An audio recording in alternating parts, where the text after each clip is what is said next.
প্রধানমন্ত্রী ও বিরোধী দলীয় নেতার সঙ্গে তারাঙ্কুর বৈঠক। স্বাগত জানানো হয়েছে সরকারের উদ্যোগকে। ব্রিফিংয়ে ইকবাল সোবহান চৌধুরী।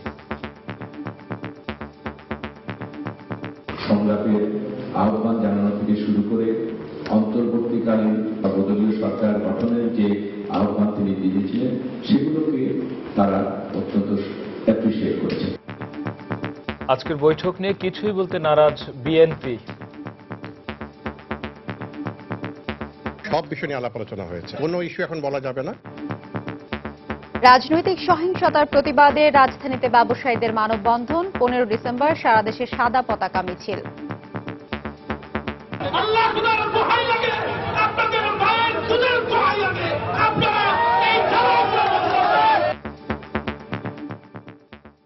দেখছিলেন প্রধান শিরোনাম। মধ্যরাতের সময় সঙ্গে আছি আমি হাফসাতুন্নেসা এবং আমি গোলাম রাব্বি। এবার অন্যান্য শীর্ষ সংবাদ। বিক্ষিপ্ত ঘটনার মধ্য দিয়ে চলছে তৃতীয় দফা অবরোধ। মাওয়ায় থেমে থাকা বাসে আগুন, হেলপার দগ্ধ। শাহবাগে বাসে আগুনের ঘটনায় আটক 2। নেলসন ম্যান্ডেলা স্মরণে 3 দিনের রাষ্ট্রীয় শোক পালনকালে অবরোধ প্রত্যাহারের জন্য বিরোধী দলীয় নেতার প্রতি প্রধানমন্ত্রীর আহ্বান। রোববার মন্ত্রীদের পদত্যাগপত্র জমা দেওয়া হবে জানালেন রুহুল আমিন হাওলাদার। নিজেকে এই দলের আসল চেয়ারম্যান বলে দাবি এরশাদের। এবং 71 মানবতা বিরোধী অপরাধের একটি মামলায় আপিল বিভাগে পূর্ণাঙ্গ রায় হয়েছে, শীঘ্রই বাস্তবায়ন জানালেন আইন প্রতিমন্ত্রী।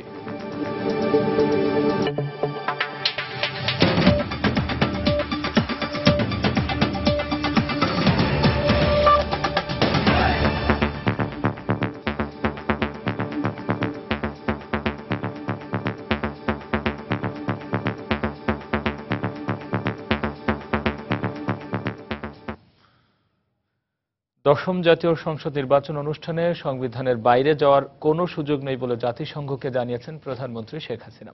শনিবার বিকেলে গণভবনে বৈঠকে জাতিসংঘের দূত অস্কার ফার্নান্দেজ তারাঙ্কোকে তিনি একথা বলেন। বৈঠক শেষে ব্রিফিংয়ে জানানো হয়, সংবিধানের মধ্য থেকে নির্বাচন পেছানোর কথা বলেছে জাতিসংঘের বিশেষ দূত। তবে এটি নির্বাচন কমিশনের এখতিয়ার বলে জাতিসংঘের দূতকে জানিয়েছেন প্রধানমন্ত্রী শেখ হাসিনা। দশম জাতীয় সংসদ নির্বাচন নিয়ে চলমান সংকট সমাধানে শনিবার বিকেলে গণভবনে আসেন জাতিসংঘ মহাসচিবের দূত অস্কার ফার্নান্দেজ তারাঙ্কো। প্রধানমন্ত্রীর সাথে প্রায় 2 ঘন্টা আলোচনা হয় তাদের। এ সময় 1 ঘন্টারও বেশি সময় একান্তে কথা বলেন তারাঙ্কো ও প্রধানমন্ত্রী শেখ হাসিনা। বৈঠক শেষে ব্রিফিংয়ে গণভবনে আলোচনার বিষয়বস্তু তুলে ধরেন প্রধানমন্ত্রীর 2 উপদেষ্টা।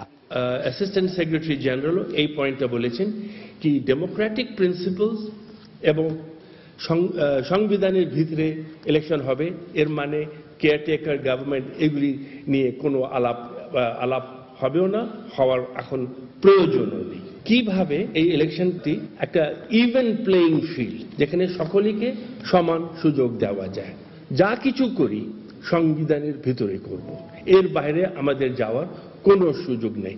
এই মেসেজটাই হলো আমাদের প্রধান মেসেজ। আমরা চাই, আমরা চেষ্টা করেছি, আরো চেষ্টা করব, আপ্রাণ চেষ্টা করব যেন সব দলকে নিয়েই আমরা ইলেকশন করি। এর মধ্যে আমাদের চেষ্টার কোনো অভাব নেই, হবে না। উপদেষ্টারা জানান, সবার অংশগ্রহণে সুষ্ঠু নির্বাচন দেখতে চায় জাতিসংঘ। নির্বাচন পেছানো যায় কিনা প্রধানমন্ত্রীর কাছে এ বিষয়টিও জানতে চেয়েছেন জাতিসংঘ মহাসচিবের বিশেষ দূত। সংলাপের আহ্বান জানানো থেকে শুরু করে অন্তর্বর্তীকালীন সর্বদলীয় সরকার গঠনের যে আহ্বান তিনি দিয়েছিলেন সেগুলোকে তারা অত্যন্ত অ্যাপ্রিসিয়েট করেছে। ইলেকশন করার জন্য তারা বলেছেন যে সকলের অংশগ্রহণ তারা চান এবং সহিংসতা বর্জন করে সবাইকে এই নির্বাচনে অংশগ্রহণ তারা দেখতে চান। উনি জিজ্ঞেস করলেন ইলেকশন একটু পিছানো যায় কিনা, সেখানে প্রধানমন্ত্রী বলেন এই ব্যাপারটা ইলেকশন কমিশনের সঙ্গে ডিসকাস করতে। ব্রিফিংয়ে জানানো হয়, চলমান সংকট সমাধানে জাতিসংঘের পক্ষে কোনো সুনির্দিষ্ট প্রস্তাব দেওয়া হয়নি। প্রায় 2 ঘন্টার বৈঠক শেষে সন্ধ্যা 6টার দিকে গণভবন থেকে বেরিয়ে যান তারাঙ্কো সহ জাতিসংঘের প্রতিনিধি দল। আবুল কালাম আজাদ, সময় সংবাদ, ঢাকা। এদিকে নির্বাচন নিয়ে চলমান সংকট সমাধানে জাতিসংঘের রাজনীতি বিষয়ক সহকারী মহাসচিব অস্কার ফার্নান্দেজ তারাঙ্কোর সঙ্গে বৈঠক করেছেন বিএনপি চেয়ারপারসন বেগম খালেদা জিয়া। তবে শনিবার বৈঠকের আলোচ্য বিষয় নিয়ে কোনো মন্তব্য করতে রাজি হয়নি বিএনপি। পরবর্তী বৈঠকের পর এই ব্যাপারে বিস্তারিত জানানো হবে বলে জানিয়েছেন দলটির ভাইস চেয়ারম্যান শমসের মুবিন চৌধুরী। দশম জাতীয় সংসদ নির্বাচন নিয়ে সৃষ্ট সংকট সমাধানে বিএনপি চেয়ারপারসন বেগম খালেদা জিয়ার সঙ্গে বৈঠক করতে শনিবার সন্ধ্যা 7টায় গুলশানে তার বাসভবনে যান জাতিসংঘের সহকারী মহাসচিব অস্কার ফার্নান্দেজ তারানকো। জাতিসংঘের প্রতিনিধি দলটি বিএনপির প্রতিনিধি দলের সঙ্গে প্রায় 2 ঘন্টা বৈঠক করেন। এর মধ্যে প্রায় ঘণ্টাখানেক বেগম জিয়ার সঙ্গে একান্তে বৈঠক করেন তারানকো। বৈঠক শেষে সাংবাদিকদের সঙ্গে কথা বলেন দলটির ভাইস চেয়ারম্যান শমশের মবিন চৌধুরী। তিনি জানান, আগামী জাতীয় সংসদ নির্বাচন নিয়ে জাতিসংঘের মহাসচিবের চিঠির ভিত্তিতে আলোচনা হয়েছে। আপনারা জানেন যে তার আগে জাতিসংঘের মহাসচিব একটা চিঠিও দিয়েছেন প্রধানমন্ত্রীর কাছে এবং বিরোধী নীতির কাছে। তো সেই প্রেক্ষিতে আলাপ আলোচনা হয়েছে বিস্তারিত এবং ঐক্যমতে আসা হয়েছে যে আগামীতে আবার আলাপ আলোচনা হবে। তবে সুনির্দিষ্ট কোনো বিষয়ে আলোচনা হয়েছে কিনা এমন প্রশ্নের জবাবে কিছু বলতেই সম্মত হননি তিনি। আমরা সব বিষয়ে আলাপ আলোচনা করেছি, সব বিষয় নিয়ে আলাপ আলোচনা হয়েছে। কোনো ইস্যু এখন বলা যাবে না। ওনার এই আলাপ আলোচনার পুরো প্রক্রিয়াটা শেষ হোক, তারপরে হয়তো বলা হবে। কতটুকু অগ্রগতি? এখন অগ্রগতি বা অনগ্রগতি কিছুই বলা যাবে না এখন। সংকট সমাধানে আগামী 9 ডিসেম্বর দ্বিতীয় দফায় জাতিসংঘ প্রতিনিধি দলের সঙ্গে বিএনপি চেয়ারপারসনের বৈঠক হতে পারে বলে জানা গেছে। মানোয়ার হোসেন, সময় সংবাদ, ঢাকা। এদিকে তারাঙ্কোর সাথে শনিবার বিকেলে ক্ষমতাসীন দল আওয়ামী লীগের শীর্ষ নেতাদের বৈঠক হয়েছে। বৈঠক শেষে জাতিসংঘ সব দলের অংশগ্রহণে বাংলাদেশ অবাধ ও সুষ্ঠু নির্বাচন দেখতে চায় বলে ব্রিফিংয়ে জানিয়েছেন দলের সাধারণ সম্পাদক সৈয়দ আশরাফুল ইসলাম। শনিবার দুপুর 1টার দিকে রাজধানীর সোনারগাঁও হোটেলে এই বৈঠক শুরু হয়। বৈঠকে আওয়ামী লীগ সাধারণ সম্পাদক সৈয়দ আশরাফুল ইসলাম, উপদেষ্টা মণ্ডলীর সদস্য আমির হোসেন আমু, তোফায়েল আহমেদ, যুগ্ম সাধারণ সম্পাদক মাহবুবুল আলম হানিফ, প্রধানমন্ত্রী উপদেষ্টা ডক্টর গহুর রিজভী যোগ দেন। বৈঠকে তারাঙ্কোর সঙ্গে তার 5 সফর সঙ্গীও যোগ দেন। এই বৈঠকে আসন্ন নির্বাচন নিয়ে ক্ষমতাসীন দলের অবস্থান, সব দলের অংশগ্রহণ নিশ্চিত করা এবং সহিংস পরিস্থিতি থেকে উত্তরণের বিষয়গুলো নিয়ে আলোচনা হয়। বৈঠক শেষে আওয়ামী লীগের সাধারণ সম্পাদক সৈয়দ আশরাফুল ইসলাম সাংবাদিকদের ব্রিফ করেন। আমরা আশা করি যে আগামী আরো 2-3-4টা যখন আলোচনা ওদের সঙ্গে হবে, তাহলে আমরা অনেক কিছু পরিষ্কার হব। এখন জাস্ট প্রাথমিক ডায়ালগ। আজকে মিস্টার তারাঙ্কা প্রাইম মিনিস্টারের সঙ্গেও দেখা করবেন, বিরোধী দলের নেত্রীর সঙ্গেও দেখা করবেন, তারপরে আমাদের সঙ্গে আবার দেখা করবেন। তো যেহেতু আলোচনা আজকে শুরু হয়েছে, আমরা প্রাথমিকভাবে বিষয়গুলি আলোচনা করেছি, স্পেসিফিক কিছু আলোচনা হয় না। এগুলি আমরা আগামী 2বার যখন ওনার সঙ্গে বসবো, সেখানে আমরা সেই বিষয়গুলি আলোচনা করব। আমরা আশা করি যে এই আলোচনাও আপনার ফলপ্রসূ হবে। আমাদের একটা সময় আপনাদের দিতে হবে, আপনাদের ধৈর্য ধরতে হবে। দেশের চলমান রাজনৈতিক সংকট নিরসন না হলে সারা দেশের মানুষকে নিয়ে আন্দোলন করবে ব্যবসায়ীরা। শনিবার দুপুরে বিজিএমইএ ভবনের সামনে রাজনৈতিক সহিংসতা বন্ধে প্রতিবাদ সমাবেশ ও মানববন্ধনে কথা বলেন ব্যবসায়িক নেতারা। মানববন্ধনে আগামী 15 ডিসেম্বর সারা দেশের ব্যবসায়ীদের সাদা পতাকা মিছিল করা হবে বলে জানান এফবিসিসিআই প্রতিনিধি হেলাল উদ্দিন। তানবীর রুপলের রিপোর্ট। দেশের চলমান রাজনৈতিক সহিংসতা বন্ধে এই মানববন্ধন। একের পর এক হরতাল অবরোধের মতো কর্মসূচিতে বিপর্যয়ের প্রতিবাদে রাজপথে নেমেছে ব্যবসায়ীরা। একই মঞ্চে মালিক প্রতিনিধি শ্রমিক সংগঠনের এই কর্মসূচিতে সবার একটি দাবি, দেশের স্বার্থে সহিংসতা বন্ধ করে অহিংস রাজনীতিতে ফিরে আসুক। রাজনীতি করবেন না। আজ আমাদের পিঠ ডাবলের থেকে গিয়েছে, আর এর পেছনে তাকানোর কোনো স্থান নেই। তাই দুটো বৃহত্তম রাজনৈতিক দলকে জোরালো আহ্বান, আপনারা কাল বিলম্ব না করে এই রাজনৈতিক সংকট নিরসন করুন, আমাদেরকে মুক্তি দিন। প্রতিবাদের কোনো সুফল না আসলে সারা দেশের মানুষকে নিয়ে প্রতিবাদ করা হবে বলে জানান ব্যবসায়ী নেতারা।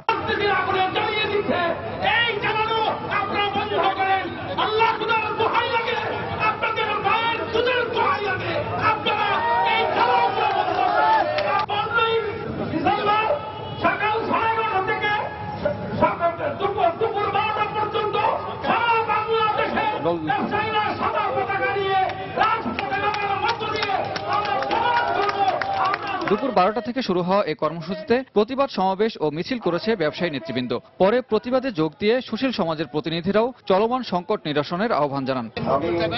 বিজেপি আয়োজিত এই মানববন্ধনের সঙ্গে একাত্মতা ঘোষণা করছি।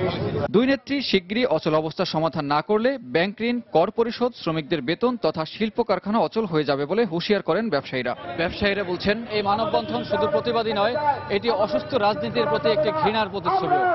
আর এই প্রতিবাদের মধ্য দিয়েই ফুটে উঠেছে সারা দেশের শান্তিকামী মানুষের হৃদয়ের কথা। সাব্বির রূপাল, সময় সংবাদ, ঢাকা। এবার অবরোধের খবর। বিক্ষিপ্ত ঘটনার মধ্য দিয়ে সারা দেশে চলছে 18 দলীয় জোটের 72 ঘন্টার অবরোধ। জাতীয় সংসদ নির্বাচনের তফসিল ঘোষণা, বিরোধী দলীয় নেতাকর্মীদের বিরুদ্ধে মামলা, গ্রেফতারের প্রতিবাদ এবং নির্দলীয় তত্ত্বাবধায়ক সরকারের দাবিতে তৃতীয় দফায় এই কর্মসূচির ডাক দিয়েছে তারা। শনিবার ভোর 6টায় এই অবরোধ কর্মসূচি শুরু হলেও রাজধানীতে সমর্থনে কোনো মিছিল কিংবা পিকেটিংয়ের খবর পাওয়া যায়নি। তবে ভোর থেকে রাস্তায় বাস, মিনি বাস ও সিএনজি চালিত অটোরিকশা সহ বিভিন্ন যানবাহন চলাচল করছে স্বাভাবিক দিনের তুলনায় কিছুটা কম। এছাড়াও রাজধানীর কমলাপুর রেল স্টেশনে সকাল থেকে 6-7টি ট্রেন ছেড়ে গেলেও নাশকতা এড়াতে ট্রেনগুলো কিছুটা ধীর গতিতে চলছে। সদরঘাট লঞ্চ টার্মিনালে সকাল থেকে দেশের বিভিন্ন স্থানে অল্প কিছু সংখ্যক লঞ্চ ছেড়ে গেছে, আর ঘাটে এসে ভিড়েছে 2টি লঞ্চ। এদিকে যে কোনো ধরনের নাশকতা নিয়ন্ত্রণে রাজধানীর বিভিন্ন পয়েন্টে মোতায়েন করা হয়েছে আইন শৃঙ্খলা বাহিনীর বিপুল সংখ্যক সদস্য। এছাড়াও নয়াপল্টনে বিএনপি অফিসের সামনেও মোতায়েন করা হয়েছে অতিরিক্ত র্যাব ও পুলিশ।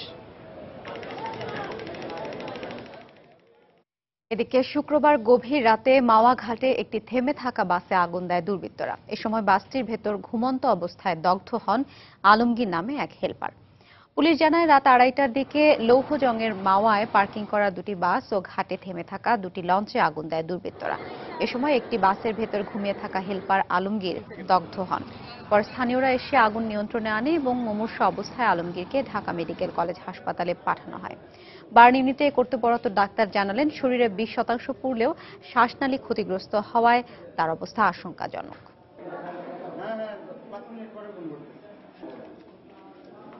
রাত্র 2টা বাজে গাড়িতে শুয়েছিল, কিছু লোক এসে গাড়িতে আগুন দিয়ে দিছে, তারপর ওই আগুন এসে পুরা গেছে। আলমগীরের আসলে মুখে চোখে পুরো আছে, তারপরে সেই সময় ধরতে পারে যে তার ইনহেলেশন বার্ন আছে। তার ইনহেলেশন বার্ন থাকলে এমনি আসলে পার্সেন্টেজ অফ বার্ন থাকলে আমাদের সেটা ইনহেলেশন বার্ন থাকে, এটা আসলে ক্রিটিক্যাল অবস্থায় আমরা ধরে নিই। তো সেই অবস্থায় সে আছে, তাকে ওয়ার্ডে এখন রাখা হয়েছে। এদিকে 2 ডিসেম্বর ঢাকা আরিচা মহাসড়কের ফুলবাড়িয়ায় পেট্রোল বোমা হামলায় দগ্ধ অজিত কুমার সাহা চিকিৎসাধীন অবস্থায় মারা গেছেন। এদিকে রাজধানীর শাহবাগে গত 28 নভেম্বর বাসে পেট্রোল বোমা ছোড়ার সঙ্গে জড়িত সন্দেহে উজ্জ্বল হোসেন এবং সোহেল চান নামে দুজনকে গ্রেফতার করেছে গোয়েন্দা পুলিশ। পুলিশের দাবি, তারা দুজনই ছাত্র দলের রাজনীতির সঙ্গে জড়িত। শনিবার সংবাদ সম্মেলনে গোয়েন্দা পুলিশ আরও জানায়, ঘটনার দিন দুপুরের পর থেকেই 7-8 জনের একটি দল সোহরাওয়ার্দী উদ্যানে জড়ো হয়। এরপর সন্ধ্যায় শিশু পার্কের রাস্তায় এসে ফুটপাত ও সড়ক দ্বীপে দুভাগে অবস্থান নেয় তারা। এক পর্যায়ে বিহঙ্গ পরিবহনের বাসটি সেখানে এলে তারা পেট্রোল বোমা ছুড়ে পালিয়ে যায়। একটি সংঘবদ্ধ চক্রের মাধ্যমে সিনিয়র নেতাদের নির্দেশে অবরোধ সফল এবং জনমনে আতঙ্ক সৃষ্টির জন্যই তারা এই কাজ করেছে বলেও জানায় গোয়েন্দা পুলিশ। শাহবাগে বাসে বোমা ছোড়ার ঘটনায় দগ্ধ 19 জনের মধ্যে এরই মধ্যে চিকিৎসাধীন অবস্থায় 3 জন মারা গেছেন। হরতাল অবরোধ কর্মসূচি ঘোষিত হয়, সেগুলো বাস্তবায়ন করার জন্য, অর্থাৎ মানুষের ভিতরে আতঙ্ক সৃষ্টি করার জন্য, পাশাপাশি নিউজ কাভারেজের জন্যই তারা এই কাজগুলো তাদের নেতৃত্বের নির্দেশনায় করে থাকে। আর এদেরকে জিজ্ঞাসাবাদ করা হয়েছে, প্রাথমিক জিজ্ঞাসাবাদে তারা কেন্দ্রীয় নেতৃত্বের নির্দেশে, সেই ক্ষেত্রে ঠিক কার কার নির্দেশে সেটি আমি এই মুহূর্তে ডিসক্লোজ করছি না, তারা কেন্দ্রীয় নেতৃত্বের নির্দেশেই এই কাজগুলো সংগঠিত করছে বলে আমাদের কাছে স্বীকার করেছে। একতরফা নির্বাচনে কোনো ব্যক্তি বা দলের আদেশ না মেনে নিরপেক্ষভাবে কাজ করতে প্রশাসনের কর্মকর্তাদের প্রতি আহ্বান জানিয়েছেন বিএনপির মুখপাত্র সালাউদ্দিন আহমেদ। অজ্ঞাত স্থান থেকে শনিবার সকালে পাঠানো এক ভিডিও বার্তায় তিনি এই আহ্বান জানান। প্রজাতন্ত্রের সকল সম্মানিত কর্মকর্তা কর্মচারী ভাই বোনদেরকে আহ্বান জানাই, আপনারা এই দেশের জনগণ এবং রাষ্ট্রের সেবক, তাই নিরপেক্ষভাবে দায়িত্ব পালন করুন। কোন ব্যক্তি বা দলের ইচ্ছা বা অবৈধ আদেশ পূরণের হাতিয়ার হিসাবে ব্যবহৃত হবেন না। নেলসন ম্যান্ডেলা স্মরণে 3 দিনের রাষ্ট্রীয় শোক পালনের সময় অবরোধ কর্মসূচি প্রত্যাহারের জন্য বিরোধী দলীয় নেতার প্রতি আহ্বান জানিয়েছেন প্রধানমন্ত্রী শেখ হাসিনা। প্রধানমন্ত্রীর তথ্য উপদেষ্টা ইকবাল সুবহান চৌধুরী সাংবাদিকদের কথা জানান। দক্ষিণ আফ্রিকার বর্ণবাদ বিরোধী নেতার বিরুদ্ধে মৃত্যুতে শনিবার থেকে বাংলাদেশে 3 দিনের রাষ্ট্রীয় শোক পালন করা হচ্ছে। গতকাল মন্ত্রিপরিষদ বিভাগের এক প্রজ্ঞাপনে 7, 8 ও 9 ডিসেম্বর রাষ্ট্রীয় শোক পালনের এই সরকারি সিদ্ধান্তের কথা জানানো হয়। এই উপলক্ষে শনিবার সকাল থেকেই দেশের সকল সরকারি, আধা সরকারি, স্বায়ত্তশাসিত প্রতিষ্ঠান ও ভবন এবং শিক্ষা প্রতিষ্ঠানের জাতীয় পতাকা অর্ধনমিত রাখা হয়েছে। বিদেশে বাংলাদেশের সব দূতাবাসগুলোতেও জাতীয় পতাকা অর্ধনমিত রাখা হয়। মধ্যরাতের সময় আরো থাকছে আওয়ামী লীগ বিএনপির জন্যই বর্তমান রাজনৈতিক অস্থিরতা, সংকটের সুযোগ নিয়ে নাশকতা করছে জামায়াত, মন্তব্য বাম দলগুলোর।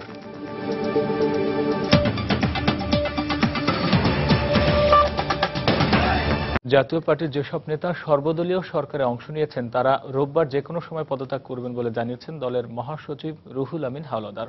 এর আগে দলের চেয়ারম্যান হুসেইন মোহাম্মদ এরশাদ সব দল অংশ না নিলে নির্বাচনে যাবেন না বলে আবারও ঘোষণা দেন। এ সময় তিনি বলেন, জাতীয় পার্টির চেয়ারম্যান তিনি আছেন এবং তিনিই থাকবেন।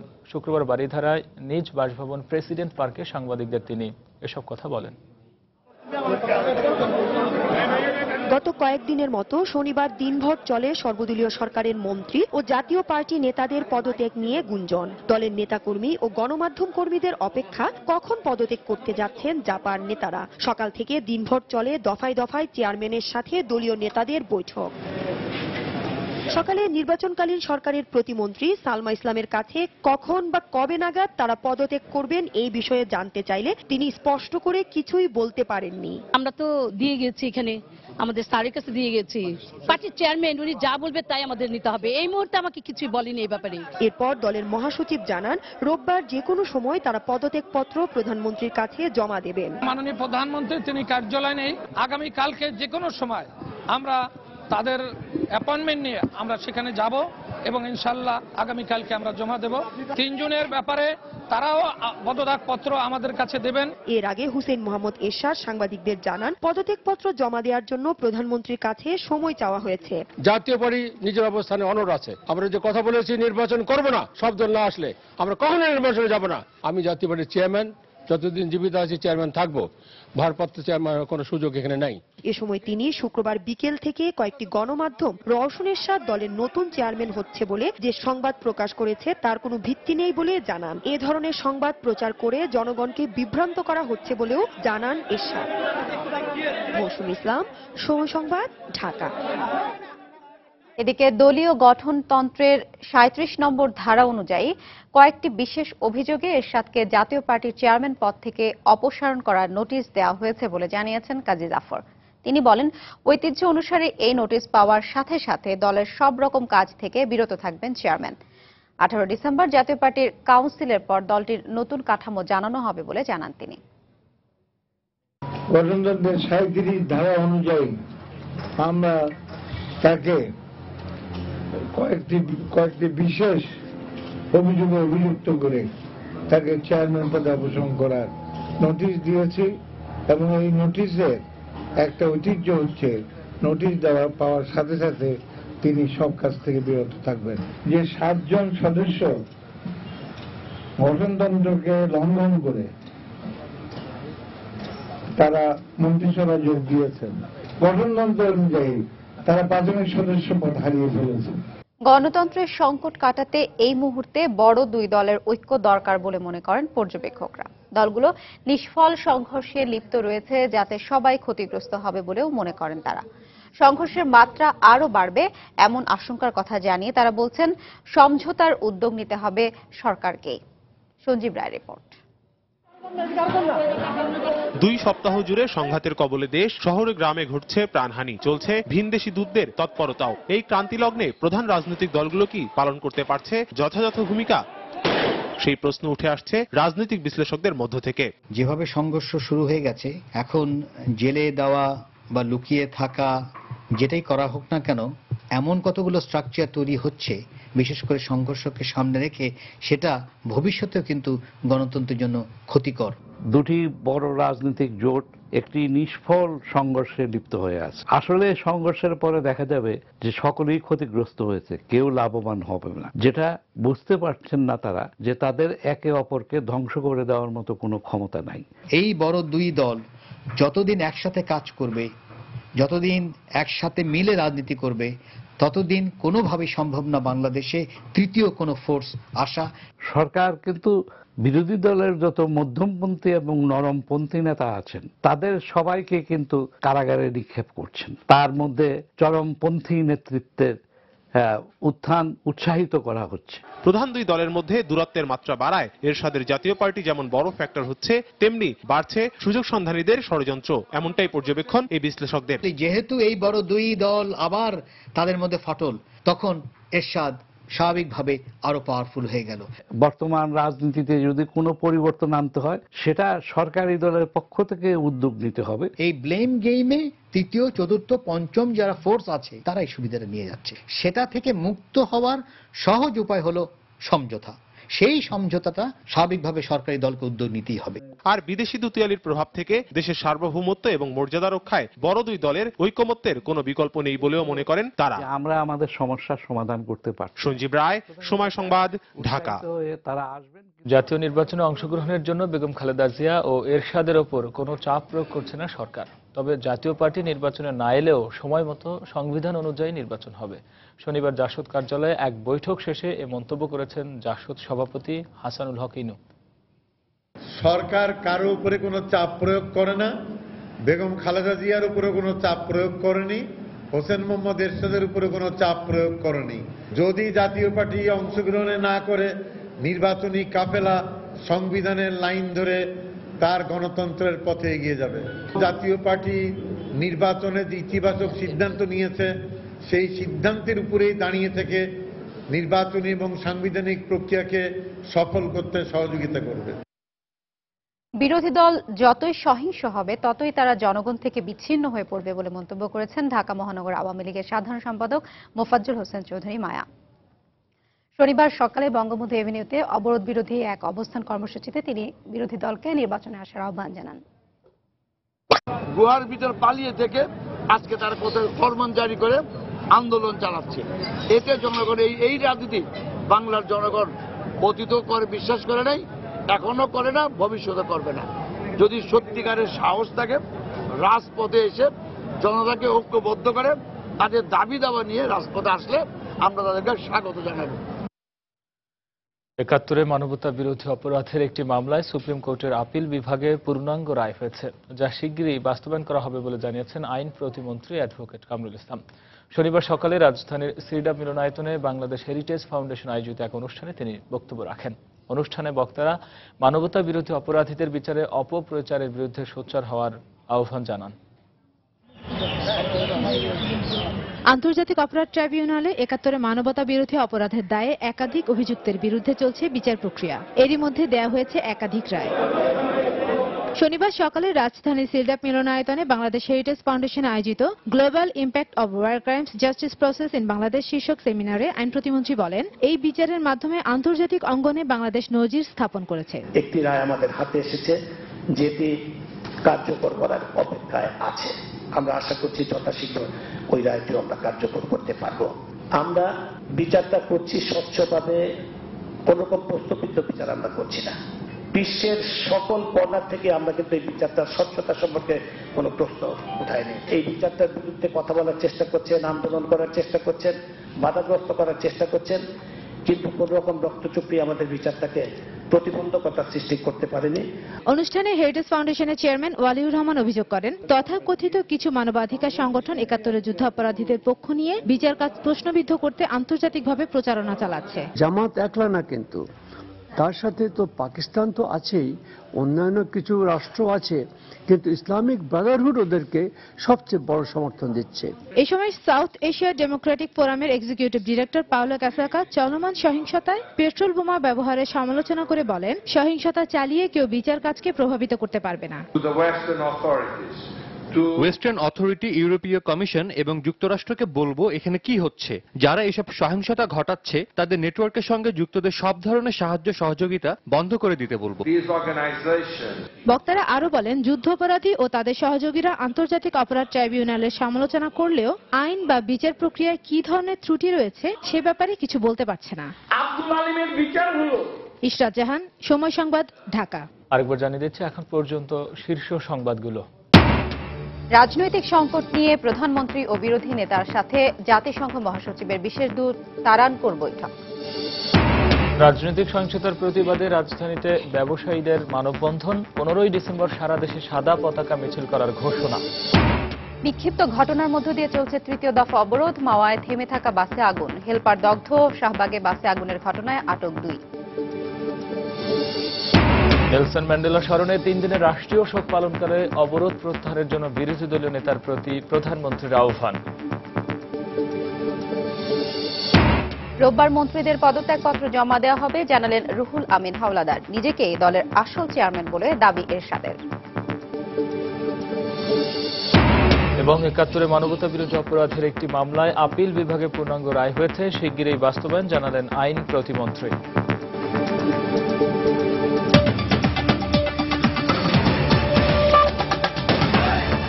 লাগাতার অবরোধের মুখে বন্দরনগরী চট্টগ্রামের ব্যবসা বাণিজ্যে মারাত্মক বিপর্যয় নেমে এসেছে। বিশেষ করে গার্মেন্টস সেক্টর সহ রপ্তানি বাণিজ্য ক্ষতির মুখে পড়েছে সবচেয়ে বেশি। সময়মতো শিপমেন্ট করতে না পারায় শত শত কোটি টাকার পণ্য রপ্তানির অর্ডার চলে যাচ্ছে প্রতিবেশী দেশগুলোতে। এই অবস্থায় বাজার হারানোর আশঙ্কায় ব্যবসায়ীরা। বিস্তারিত জানাচ্ছেন কমল দে। চট্টগ্রামে ছোট বড় গার্মেন্টস রয়েছে প্রায় 700, এর মধ্যে উৎপাদন রয়েছে 600 গার্মেন্টস প্রতিষ্ঠান। কিন্তু লাগাতার অবরোধের মুখে অধিকাংশ গার্মেন্টস নির্ধারিত সময়ে শিপমেন্ট করতে পারছে না, ফলে আন্তর্জাতিকভাবে বাজার হারানোর আশঙ্কায় তারা। বাংলাদেশের ইতিহাসে রপ্তানির গাড়িতে কোনোদিন আগুন জ্বলেনি। গত 30 বছর ধরে বাংলাদেশ যে ভাবমূর্তি গড়ে উঠেছিল পোশাক শিল্প খাতে, সেটার ভয়াবহ ধস নেমেছে এখন। এবং কাস্টমাররা কিন্তু বাংলাদেশের পরিবর্তে এখন বিকল্প বাজার সন্ধানে আছে। শুধু গার্মেন্টস নয়, রপ্তানি খাতে সবগুলো প্রতিষ্ঠানই রয়েছে চরম আর্থিক ঝুঁকির মধ্যে। একদিকে আমাদের উৎপাদন বন্ধ হয়ে গেছে, অন্যদিকে যে পণ্যগুলো আমরা রেডি করেছিলাম সেগুলা কোনো অভ্যন্তরীণ তো দিতে পারছি না, কিন্তু এক্সপোর্টও দিতে পারছি না। এর প্রভাব পড়েছে দেশের প্রধান সামুদ্রিক বন্দরেও। হাইওয়েগুলিতে অবরোধ বেশি হচ্ছে বলে ঢাকা থেকে এবং বাংলাদেশের বিভিন্ন ডেস্টিনেশন থেকে পর্যাপ্ত কার্গো চট্টগ্রাম বন্দরে আসতে পারছে না। রপ্তানির ক্ষেত্রে একটা বিরূপ প্রভাব পড়ছে। এই অবস্থায় চট্টগ্রাম বন্দরের বিভিন্ন শেডে স্তূপ জমেছে কন্টেইনারের। গত 3 মাসে 90 দিনের মধ্যে মাত্র 25 দিন চট্টগ্রাম বন্দরের কন্টেইনার ডেলিভারি সম্ভব হয়েছে। এক্সপোর্টের প্রায় 4000 কন্টেইনার শিপমেন্টের জন্য বসে আছে, 2500 খালি কন্টেইনার বিদেশে যাওয়ার জন্য বসে আছে। সব মিলিয়ে এক্সপোর্টটা একেবারে অনেকটা বলতে গেলে একেবারে পিছিয়ে যাচ্ছে। দেশের মোট আমদানি রপ্তানি বাণিজ্যের 80% হয়ে থাকে চট্টগ্রাম বন্দর দিয়ে। আর গত অর্থ বছরে শুধুমাত্র চট্টগ্রাম থেকে রাজস্ব আদায় হয়েছে 36,000 কোটি টাকা, যা মোট রাজস্ব আয়ের 22%। কমল দে, সময় সংবাদ, চট্টগ্রাম।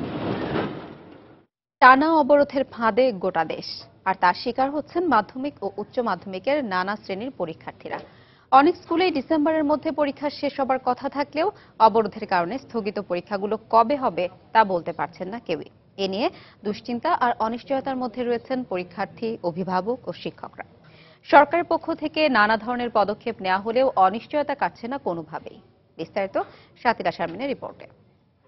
স্কুলে কোমলমতি শিশুদের সবচেয়ে আনন্দের বিষয় বছরের প্রথম দিনে নতুন ক্লাসে নতুন বই হাতে পাওয়া। কিন্তু চলমান রাজনৈতিক সহিংসতা আর টানা অবরোধে মাধ্যমিকের বার্ষিক পরীক্ষা নির্ধারিত সময়ে শেষ হওয়া নিয়ে দেখা দিয়েছে অনিশ্চয়তা। আর শিক্ষাবর্ষের ক্যালেন্ডার ঠিক রাখতে শুক্রবারেও চলছে পরীক্ষা। একদিনে সকাল বিকেল নেওয়া হচ্ছে দুটি বিষয়ের পরীক্ষাও, ফলে চরম মানসিক চাপে রয়েছে তারা। পরীক্ষা শুরু হয়েছে 21 তারিখ থেকে, এরকম করে 4টা পরীক্ষা পিছিয়েছে।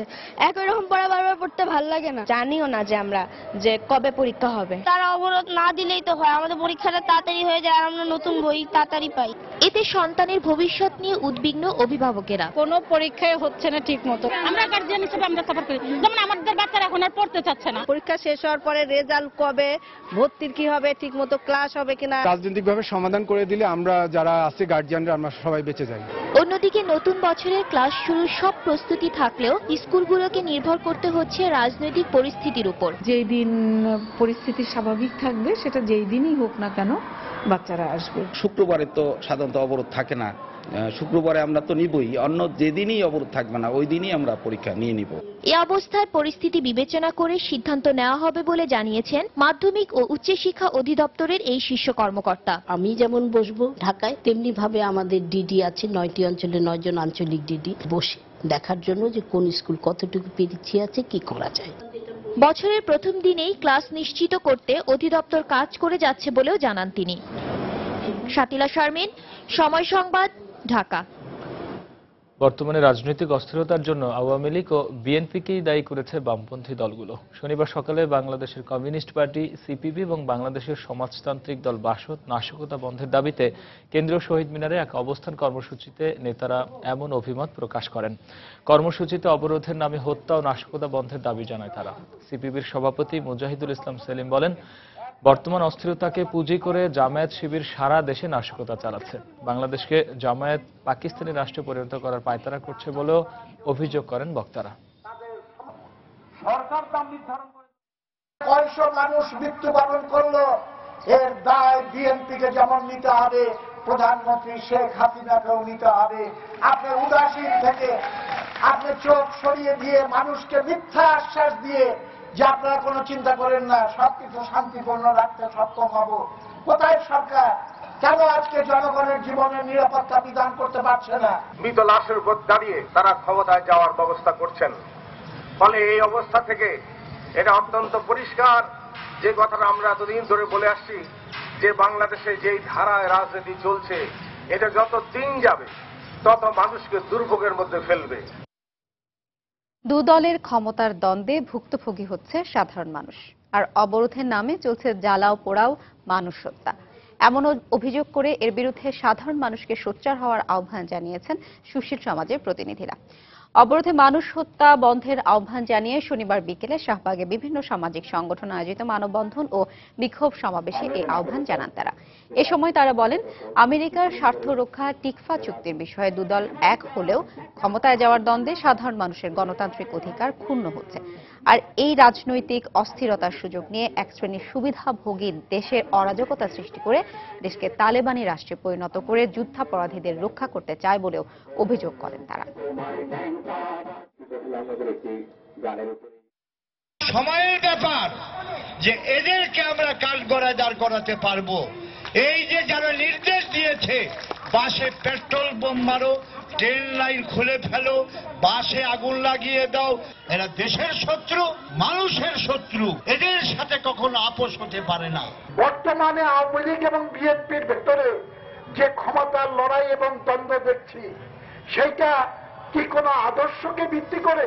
নীতি আদর্শের বলাই খুব সামান্যতমই আছে।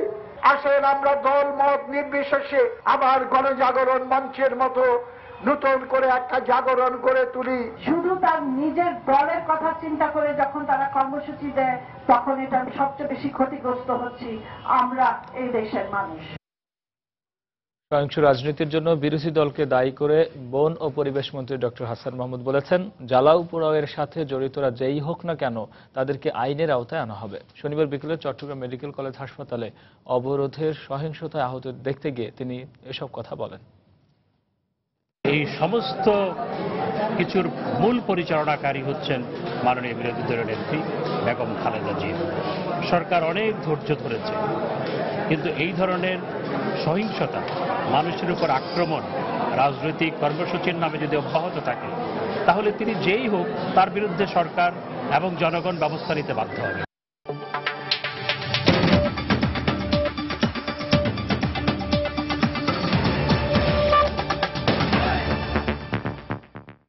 এবার নেলসন ম্যান্ডেলা প্রসঙ্গ।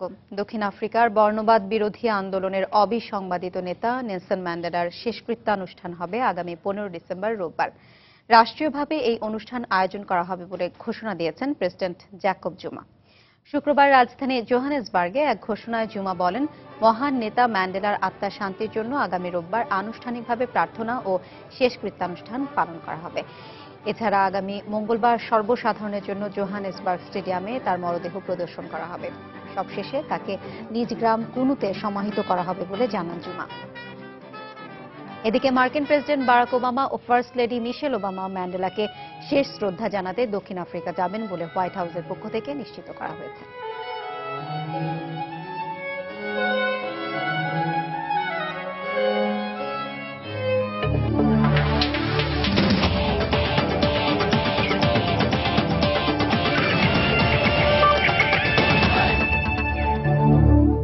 ফেডারেশন কাপের খবর। ফেডারেশন কাপের দ্বিতীয় সেমিফাইনালে টিম বিজিএমসিকে হারিয়ে ফাইনালে উঠেছে মুক্তিযোদ্ধা সংসদ ক্রীড়া চক্র। বঙ্গবন্ধু স্টেডিয়ামে টানটান উত্তেজনার ম্যাচে টাই ব্রেকারে টিম বিজিএমসিকে হারায় মুক্তিযোদ্ধা। দু দলের নির্ধারিত সময়ের খেলা 1-1 গোলে ড্র ছিল। আগামী শুক্রবার ফাইনালে মুখোমুখি হবে শেখ জামাল ও মুক্তিযোদ্ধা সংসদ। খেলার শুরুতেই দক্ষিণ আফ্রিকার অবিসংবাদিত নেতা প্রয়াত নেলসন ম্যান্ডেলার প্রতি শ্রদ্ধা জানিয়ে 1 মিনিট নীরবতা পালন করে দু দলের ফুটবলার ও মাঠে উপস্থিত দর্শকরা। এরপর খেলা শুরু হলে নীরবতা ভেঙে উচ্ছল হয়ে ওঠে বঙ্গবন্ধু স্টেডিয়াম, যাতে মাঠের খেলায় আধিপত্য ছিল মুক্তিযোদ্ধা সংসদের। বিশেষ করে এলিটা কিংসলে ও এলিটা বেঞ্জামিন দুই ভাই বারবার কাঁপিয়ে দিচ্ছিল টিম বিজিএমসির রক্ষণভাগ। তবে বিজিএমসিও কম যায় না, তাদের বিদেশি রিক্রুট ইসমাইল বাঙ্গুরাও মাঝে মাঝে ভয়ঙ্কর হয়ে উঠছিলেন। এরপর মাঝে মুক্তিযোদ্ধার অভিজ্ঞ গোলরক্ষক আমিনুল ইনজুরিতে পড়ে মাঠ ছাড়লে মাঠে নামে নতুন গোলরক্ষক লিটন। তবে খেলার প্রথমার্ধ থাকে গোলশূন্য। পরে দ্বিতীয়ার্ধে বারবার বিজিএমসির রক্ষণ দুর্গ ভাঙতে আপ্রাণ চেষ্টা করেছেন কিংসলে ও বিপ্লবরা, আর সেই মুহূর্তটি আসে ম্যাচের 76 মিনিটে। জাহিদ পারভেজের কর্নার থেকে দুর্দান্ত হেডে গোল করে লাল জার্সিধারীদের নাচিয়ে তোলেন এলিটা কিংসলে। এরপরই রেফারি জুয়েল উদ্দিনের কল্যাণে 85 মিনিটে ম্যাচের নাটকীয় সময়টাও চলে আসে। ইসমাইল বাঙ্গুরা ও লিটনের বল দখলের লড়াইয়ে রেফারি বাঁশি দিয়ে পেনাল্টি সিদ্ধান্ত জানান, আর পেনাল্টি হতে গোল করে খেলায় সমতা নিয়ে আসেন বিজিএমসির ইসমাইল বাঙ্গুরা। এতে মুক্তিযোদ্ধার ফুটবলাররা কিছুক্ষণ খেলা বন্ধ রেখে প্রতিবাদ জানায়। পরে খেলা শুরু হলে আর গোল হয়নি, সে গোল শূন্যতা থাকে ম্যাচের অতিরিক্ত সময়ও। খেলা গড়ায় টাই ব্রেকে। এতে প্রথম 2 শটে দু দলই গোল পায়, কিন্তু বিজিএমসির রানার নেয়া তৃতীয় শট ঠেকিয়ে দেন মুক্তিযোদ্ধার গোলরক্ষক লিটন।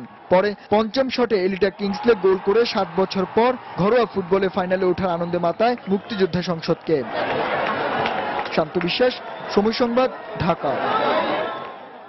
এবার নারী উদ্যোক্তাদের পণ্য মেলা নিয়ে একটি রিপোর্ট।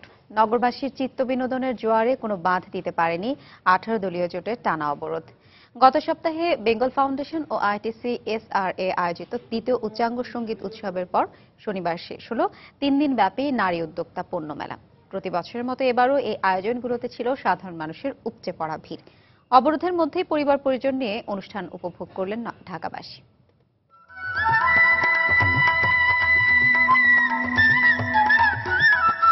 বেঙ্গল ফাউন্ডেশন ও আইসিটি এসআরএর 4 দিনের দ্বিতীয় উচ্চাঙ্গ সঙ্গীত শেষ হয়েছে 1 ডিসেম্বর। বিরোধী দলের টানা অবরোধের মতো কর্মসূচিও প্রাণবন্ত এই আয়োজন উপভোগে আটকে রাখতে পারেনি ঢাকাবাসীকে। প্রতিদিন বিকেল থেকে পরের দিন ভোর অবধি উপস্থিত থেকে সুরের জাদুতে মুগ্ধ হয়েছে হাজারো দর্শক। বিনোদনের ক্ষেত্রে হরতাল কিংবা অবরোধ কোনোটাই যে বাধা নয়, আবারও প্রমাণ মিলল তার কদিন পরেই। ঢাকা অফিসার্স ক্লাব প্রাঙ্গণে নারী উদ্যোক্তাদের পণ্য মেলাতেও 3 দিন ধরে ছিল শত শত মানুষের উপস্থিতি। অবরোধ ঠেলে এখানে আসছি কেনাকাটা করার জন্য। আমার ব্যাগ অলরেডি খালি হয়ে গেছে। অবরোধের মধ্যেও গাড়ি চলেছে, চলে নেই যে তা না, চলেছে, তার মধ্যেও চলে আসলাম। শতাধিক স্টলে ছিল হরেক রকম পণ্যের পসরা। স্টলের ভেতরে ক্রেতা বিক্রেতার দর কষাকষি ছাড়াও প্রাঙ্গণ জুড়ে দর্শনার্থীদের আনাগোনায় প্রাণবন্ত ছিল মেলা। তো আশা করিনি যে অবরোধে যে এত লোক আসবে। বিক্রি আল্লাহর মতে ভালো। আজকে অবরোধ থাকার পরও যথেষ্ট কাস্টমার ছিল। ব্লক আছে এবং এমব্রয়ডারি ড্রেস আছে আর পাকিস্তানি লন জয়পুরি। মেলা শেষে ক্রেতা বিক্রেতা ছাড়াও আয়োজকদের মুখে ছিল আনন্দের হাসি। আসলে এর মধ্য দিয়ে আমরা অফিসার্স ক্লাব, মহিলা কমিটি আরেকটা বিষয় সবার সামনে উদ্ঘাটন করতে পারলাম, সেটা হলো যে মানুষ আসলে আর অবরুদ্ধ থাকতে চায় না। মানুষ একটু শান্তির আনন্দের নিঃশ্বাস ফেলতে চায়। এই মেলা কিন্তু তারই প্রমাণ বহন করছে। কিছু শোপিস কিনলাম, এই চুলটা কিনলাম, আমার কাছে খুব মজা লাগতেছে। আমার একটা সালোয়ার কামিজ কিনা হয়েছে, একটা বাবলস কিনা হয়েছে, খুবই ভালো লাগছে। রিক্রিয়েশন হচ্ছে আর কি সারাদিন কাজের পরে। প্রতিবারের মতো দেশের বিভিন্ন স্থান থেকে নারী উদ্যোক্তাদের নিয়ে আসা এবারের পণ্য মেলাও শেষ হয়েছে রাফেল ড্রতে আকর্ষণীয় নানা পুরস্কার দেওয়ার মধ্য দিয়ে। সামিউল মুইদ, সময় সংবাদ, ঢাকা। মধ্যরাতের সময় পর্যায়ে শীর্ষ সংবাদ জানিয়ে দিচ্ছে আরেকবার। রাজনৈতিক সংকট নিয়ে প্রধানমন্ত্রী ও বিরোধী দলীয় নেতার সঙ্গে জাতিসংঘ মহাসচিবের বিশেষ দূত তারাঙ্কর বৈঠক। রাজনৈতিক সহিংসতার প্রতিবাদে রাজধানীতে ব্যবসায়ীদের মানববন্ধন, 15 ডিসেম্বর সারা দেশে সাদা পতাকা মিছিল করার ঘোষণা। বিক্ষিপ্ত ঘটনার মধ্য দিয়ে চলছে তৃতীয় দফা অবরোধ। মাওয়ায় থেমে থাকা বাসে আগুন, হেলপার দগ্ধ। শাহবাগে বাসে আগুনের ঘটনায় আটক 2। নেলসন ম্যান্ডেলা স্মরণে 3 দিনের রাষ্ট্রীয় শোক পালনকালে অবরোধ প্রত্যাহারের জন্য বিরোধী দলীয় নেতার প্রতি প্রধানমন্ত্রীর আহ্বান। রোববার মন্ত্রীদের পদত্যাগপত্র জমা দেওয়া হবে, জানালেন রুহুল আমিন হাওলাদার। নিজেকেই দলের আসল চেয়ারম্যান বলে দাবি এরশাদের। এবং 71-এ মানবতা বিরোধী অপরাধের একটি মামলায় আপিল বিভাগে পূর্ণাঙ্গ রায় হয়েছে, শিগগিরই বাস্তবায়ন, জানালেন আইন প্রতিমন্ত্রী। এ ছিল মধ্যরাতের সময়। আর যে কোনো খবর পেতে ভিজিট করুন সময়নিউজ.tv। সঙ্গে থাকুন সবাই।